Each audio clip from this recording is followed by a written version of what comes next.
So based on the ongoing comparison between Governor Alex Otti and our own Governor Soludo, the Oluwatoegu of Anambra State, somebody will argue that Governor Soludo not ahead of Governor Alex Otti in terms of road infrastructure, but when it comes to medicals, healthcare, that Alex Otti ka Governor Soludo, and I am here to prove the person wrong. Now, I will list just few points to you here. I noted it down, which you can verify. They are all verifiable. And this is just few among numerous number of them. You can go and verify. After that, then, can go. Within the tenure, Governor Soludo no go to office so far, which is about 4 years and Governor Soludo construct to go 5 new general hospitals in Anambra State, and I will mention them. Okpoko General Hospital, Solution Specialist Hospital Fege, Ekulobia General Hospital, Solution General Hospital Anako, and the Enugu Agledi General Hospital. Now these 5 hospitals, 3 Adugo commissioned, and the 2 not almost 90 something to 100% completion. So you can go and verify, and all these hospitals are there with proper equipment, 24 hours electricity, solar powered, and with 30 kVA standby generator, 24 hours water running, and we point out some menu somewhere. Then that is excluding the trauma center all around Amako, an ultra-modern trauma center all around Amako, and the trauma and the rehabilitation center all around Anibo. Rehabilitation center there with scale acquisition and the many other things to spice it up. You can go and verify. Governor Soludo has rehabilitated over 130 primary healthcare centers in Anambra to make healthcare facilities very closer to the people. What our people need is, honestly, our government generally are lacking behind when it comes to sensitizing their citizens. We need to sensitize our people so that they will know what is there, so they can benefit as citizens of Anambra State. Some people are ignorant of this. That's why you find many people flooded in private hospitals. Now, he has rehabilitated over 130 primary healthcare centers, and that is excluding rehabilitation. So many general hospitals like Enugu, like Obalo General Hospital, Enugu, and many other general hospitals, rehabilitation, re-equipped, and rehabilitation. With 24 hours power supply, and solar powered, and the 30 kVA standby generator.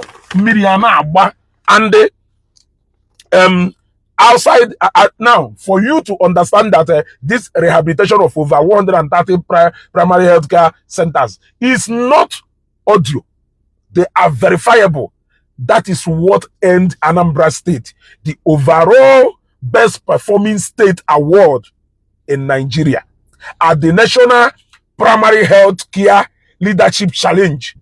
Imego in Anambra State Ibubala as a prize fund. Now this challenge, $1.2 million.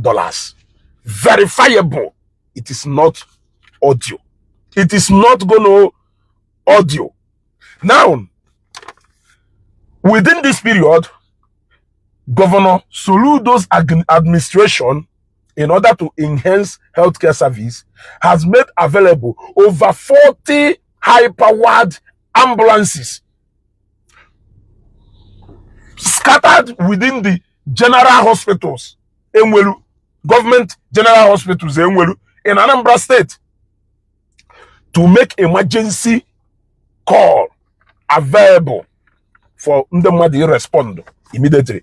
All these things we people are marrow. Any they sensitize the people, drop or emergency number, so that we will begin to live like people. Some of these services are available, but people are ignorant of them. So our government in a something, but when it comes to sensitization, government with a zero. It was generally also Anambra state government. It was go. So over 40 new ambulances to support Nkedu Buado. Governor Soludo procure some general, almost many of general hospitals and language go. And the many of you may not know that Governor Soludo introduced free antenatal and postnatal care, and even some various surgeries free for pregnant women. In any government general hospital, including in idea and idea and Manon when he come where case we may in Abia State or that water, Governor Soludo, and me good in water go, and the Governor Soludo improve go our healthcare here to a digitalized healthcare system by introduction of telemedicine to ease traffic and the congestion and a lot of things, to make healthcare facilities very easy and accessible to people. All these things either educate in the mother, sensitize the people so that people will know how exactly to access these services. Governor Soludo, in addition, refurbished and re-equipped Anambra Eye Care Center to a world-class center. It is verifiable. Governor Soludo has employed over 1,500 new health workers. Nurses and the doctors in different fields available. These are a few points I have just noted. But let us work with these few points that I have noted. I want you to go and bring the records of Alex Otti in terms of healthcare. Beat in what I have just shown you. Kamalo no neme magic. Kamalo no neme magic. Yes. Kamalo no neme magic. Yes. Many of us speak out of emotion and not fact. Ajo oketa kedife Alex Otti rugolu. Oyimalo tu. Since I maybe fa produce one, I can show you hundreds of roads constructed by Governor Soludo. There is no way Governor Alex Otti can beat that record in 3 years. It's not possible. He can't beat that record in 3 years. Yes, because a lot of places Abia State in a lack. You obviously need to cover up that side. Some of those places, Anambra State, are not to go ahead. And for somebody asked me if you know Abia State before Alex Otti, that is why we are celebrating him. We are celebrating him because he has outperformed the previous governors and Abia State in Wegolo. But that is not enough for you to use him to be comparing people who are far ahead of him. It's not enough reason.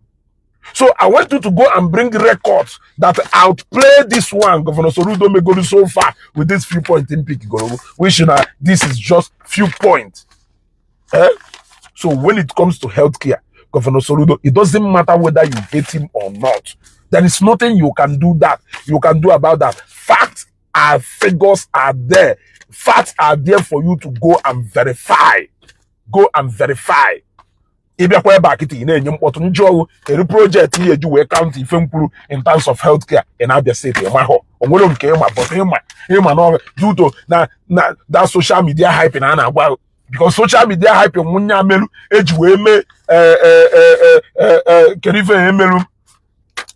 between President Trump and Nkewani win due to social media hyping. O place here Nkewani ahead of Donald Trump. Donald Trump mamesha win an election. What if social media hyping they reflect the actual reality on the ground. Even if we fail to do what we are supposed to do and rely on this social media publicity, or it means at the end of the election we may be disappointed also. So let us stop this emotional effort. Fact is fact. It doesn't matter how you try to push the wrong narrative. Only if na Governor Soludo jenu dozie, only if ojije na. But when it comes to governance in Anambra State, or outplay Governor Alex Otti, your emotion cannot change that. Your being sentimental cannot change that. Him not supporting Peter Obi cannot change this. Him either arresting the Dibia cannot change this. Whatever thing they accuse you of, it cannot change the fact that is there for you to verify. This is Ezugo. I want to cure our people this madness of another thing. I want our people to begin to reason with fact and figures. Eh? And not if they make any noise. Governor Soludo, Power.